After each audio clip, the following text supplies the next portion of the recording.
गरमा गरम आज मटनटा देखते এটা ଅଛି 60 কেজি পাখাপাখি একুরেট কইপারনি কেন 72 কেজি মটন আছে আর গোটে সেপটে ଅଛି এটা জায়গা ধরিবনি 55 60 ভিতরে এটা হব দেখুন খালি পিস গুড়া দেখুন আଜ୍ଞା পিস গুড়া দেখুন পুরা কষা চালিছি বোধ 15 ରୁ 20 মিনিট ভিতরে এটা কমপ্লিট হয়ে যাব দেখুন পুরা কষা চালিছি আর 15-20 মিনিট ভিতরে কমপ্লিট হয়ে যাব पाग बढ़िया अच्छी तार शुक्रवार अच्छी पलि आसतु शीघ्र शीघ्र खाई पलि आसतु आ देसी चिकेनटा भी आपको देखा देखु यहाँ तो आप मटनटा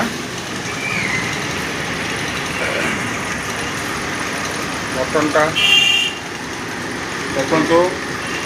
फुटुची खाली देखु तापर आप देसी चिकेनटा देखा देखो यहाँ आप देसी चिकेन 22 केजी कषा चली ये भी अब 30 मिनट भीतर बाहरी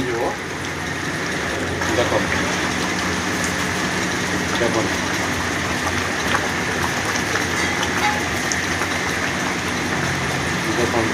पीस गुड़ा खाली देख